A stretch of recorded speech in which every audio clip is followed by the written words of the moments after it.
Bienvenue dans cette nouvelle édition de l'Africa Tonight. Voici les titres de l'actualité. Le gouvernement camerounais sort de sa réserve. Accusé de recours excessif à la violence dans la lutte contre Boko Haram, son porte-parole rassure, il n'en est rien. Mieux comprendre les conflits pour mieux les prévenir. En Guinée, une stratégie nationale pour la paix, la citoyenneté, la démocratie et la cohésion nationale est à l'étude. Et puis une nouvelle tendance gagne du terrain en Afrique du Sud, celle de la pratique de la moto par des femmes de tout âge et de tout horizon. Gros plan dans ce journal. Mais avant de développer ces titres, une mission d'observation de l'Union africaine sera déployée au Sénégal dans le cadre du scrutin législatif du 30 juillet 2017. Composée de 40 observateurs issus de 24 pays africains, elle sera conduite par Catherine Samba-Panza, ancienne présidente de la transition en Centrafrique, et aura pour mission d'observer la fin de la campagne électorale ainsi que les opérations de vote et de dépouillement sur l'ensemble du territoire. Il y a quelques jours, le 20 juillet 2017, Amnesty International publiait un rapport dénonçant la banalisation de la torture dans la lutte contre Boko Haram au Cameroun. Des accusations rejetées en bloc par les autorités du pays. Compte rendu dans ce reportage de Chérif Ousmane Bardouka, notre correspondant au Cameroun.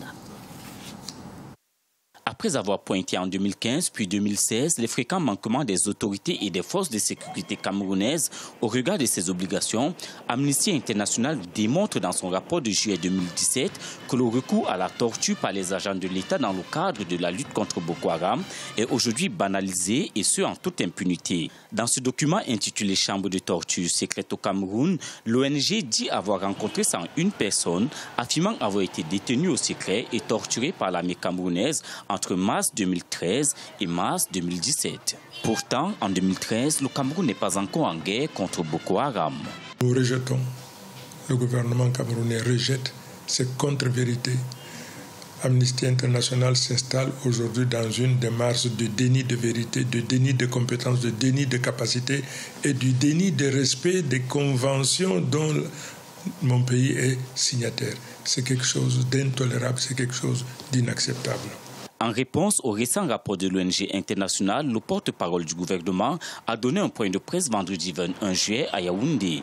Le ministre de la Communication Issa Tiroma a rassuré qu'aucune exaction de quelque nature que ce soit n'est tolérée au sein des forces de défense et de sécurité camerounaises. Selon lui, ce rapport vise à s'appeler au moral et ternir l'image des forces de défense et de sécurité camerounaises. Au ministère de la Défense, les autorités assurent de la formation rigoureuse et intransigeante des forces de défense au respect du droit international humanitaire et des droits humains.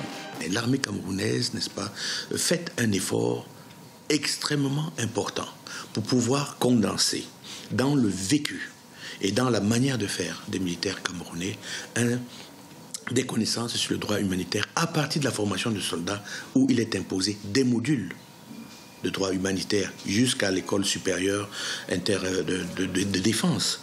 Et je dois vous dire que lorsqu'on envoie les militaires camerounais au niveau du combat, il y a un centre d'aguerrissement qui permet, n'est-ce pas, de rafraîchir ces éléments de droit humanitaire. Dans la région de l'extrême nord du Cameroun, au moins 23 attaques suicides ont été comptabilisées depuis avril 2017. Pour les 4 dernières années, Boko Haram porte la responsabilité de la mort d'au moins 1500 civils dans cette région. Des agressions et des exactions de Boko Haram qui mériteraient également, selon les observateurs, l'attention d'Amnesty International. Comment prévenir les conflits en Afrique? Eh bien, la question est d'actualité en Guinée. Les autorités planchent en effet sur l'élaboration d'une stratégie nationale de prévention et de promotion de la citoyenneté. Plus de précisions dans ce reportage d'Emmanuel Mimono, notre correspondant à Conakry. Partout en Guinée, des conflits de plusieurs sortes persistent entre différents acteurs de la vie sociale. Les causes les plus récurrentes sont entre autres les conflits liés au foncier, les conflits entre éleveurs et agriculteurs et ceux liés aux joutes électorales. La première responsabilité est du gouvernement, mais c'est un travail de l'ensemble des Guinéens, de l'ensemble des citoyens guinéens, pour faire en sorte que nous puissions construire une nation de paix, une nation de justice, une nation de liberté, pour que chacun d'entre nous puisse bénéficier de cette prospérité.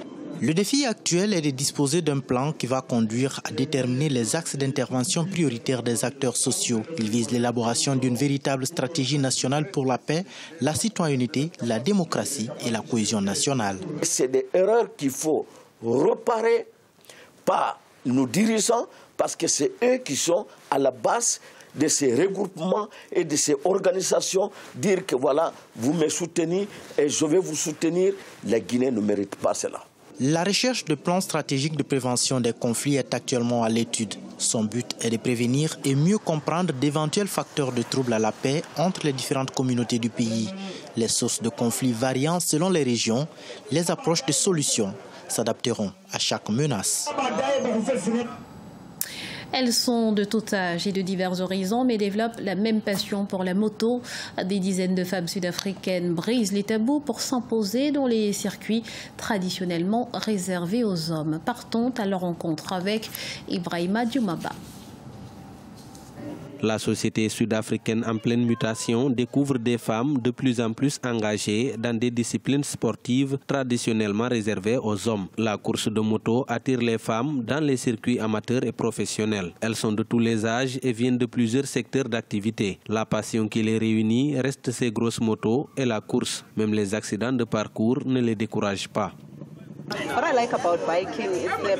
Ce que j'aime dans ce sport, c'est la fraternité qui existe dans notre équipe. Ici, nous sommes comme chez nous, le club de moto est comme notre seconde famille.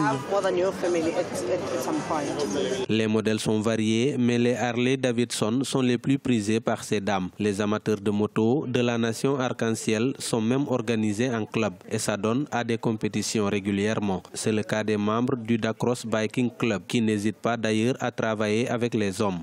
My bosses, in the beginning, they thought it's crazy. Au début, mes garçons pensaient que c'était fou, mais maintenant, ils ont appris à l'accepter. Tous les vendredis, je suis en jean avec ma moto. À la maison, ils l'ont accepté. J'ai acheté une moto à ma fille pour l'initier. Maintenant, notre passion est devenue aussi une pratique féminine. Cela a changé la perception que les gens avaient de nous. Au total, l'Afrique du Sud compte plus de 400 motards répartis dans les 9 provinces du pays. Au cours des dernières années, ces femmes motocyclistes ont su s'imposer dans le paysage sud-africain. Elles ont même réussi à exporter leur compétition dans les pays voisins, notamment au Swaziland, où elles compétissent sur un circuit de 800 km. Dans le reste de l'actualité, la Côte d'Ivoire vibre toujours au rythme de la 8e édition des Jeux de la francophonie. Place tout de suite à notre point quotidien avec notre spécialiste sport, José Douglas. Bonsoir José. Bonsoir Graziella.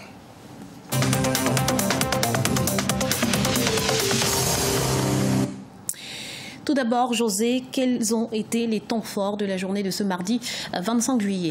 Eh bien, nous allons commencer avec un tableau, ou plusieurs tableaux même, pour le 100 mètres haies femmes. Alors, sachez que c'est la Burkinabé Marthe Loala qui l'emporte en 13 secondes et 32 centièmes. Bojio Rosvita Oku, l'ivoirienne, termine à la 5e place. Pour le 110 mètres haies hommes, c'est Loïc Kerambracht, le français qui l'emporte. Finale du 3000 mètres steeple maintenant. Chez les femmes, 2 Marocains sur le podium, Fadoua Sidi Madame et l'autre Marocaine, Ousmama Saoud. Et puis la Tunisienne Marwa Bouzayani termine 3e. Pour le 4 x 100 mètres femmes, c'est la Côte d'Ivoire qui l'emporte en 44 secondes et 22 centièmes avec à sa tête Marie-Josée Talou. Deuxième, l'équipe du Cameroun avec 45-23 pour le temps. Et puis pour la finale homme, toujours pour le 4 x 100 mètres, c'est la Côte d'Ivoire encore qui l'emporte. Une Côte d'Ivoire qui a visiblement su se démarquer. Oui, l'Ivoirienne Marie-Josée Talou, justement, qui a crevé l'écran pour elle n'était pas partie pour courir en Côte d'Ivoire. Nous l'avons jointe au téléphone ce mercredi où elle nous parle justement de sa course de mardi 25 où elle filait comme une étoile sur la piste en tant que dernière relayeuse sur le 4 x 100 mètres. Elle nous parle aussi de l'ambiance sur place et puis ses ambitions. Comment les choses se déroulaient, c'était quand même primordial pour moi de venir soutenir mes jeunes sœurs pour que quand même on ait cette médaille d'or là. Que tout le monde soit content. Et vu comment les choses se sont déroulées, nous sommes contents vraiment que le public ait apprécié et qu'il soit venu maximum nous soutenir. C'est une très bonne ambiance parce que le public est là, tout le monde nous supporte. Ça va, c'est cool et quand c'est comme ça motive. Ils sont les plus importants. On a les championnats du monde. Donc c'est un peu ça. Et après peut-être la finale de la Thaïlande. Un mot de football à présent, José? Oui, tout d'abord avec deux poules. La poule A, Burkina Faso-Guinée 2-1 et Côte d'Ivoire qui bat Liban 2-0 au classement Côte d'Ivoire et Guinée en tête. Poule B, Congo-Brazzaville-Mali 0-0 et Cameroun-Niger 0-0. Mali et Cameroun qui sont quasiment qualifiés. Première demi-finale vendredi à 10h GMT. Côte d'Ivoire contre le Mali et puis la poule C et la poule D. On en reparlera ce jeudi 27 février. Et qu'en est-il, José, de la journée de ce 26 juillet? Qu'est-ce qu'il faut retenir? Et justement, la finale du 400 mètres femmes et la victoire de la Malienne Dante Genebou en 52 secondes et 23 centièmes devant la Canadienne McDonald Natacha et troisième la Marocaine Graziza Assia. Ensuite, le 400 mètres hommes avec un Canadien qui l'emporte, vous allez le voir en image tout à l'heure, c'est Ezou Atta Benjamin qui a dominé cette course. Deuxième, le Burkinabé Sawayo Dogo, bienvenue. Sawa Dogo, je dis bien, bienvenue. Et le troisième, c'est le Sénégalais Bangé Ibrahima. Et puis la finale du 5000 mètres femmes, deux Marocaines s'emparent de la première et deuxième place, Atanan Soukena en 16 minutes 0 secondes et 36 centièmes et Farkoussi Kaoutan. Deuxième et la troisième, c'est la Roumaine Birzak Roxana. Nous parlerons de judo, bien sûr, dans notre prochaine édition.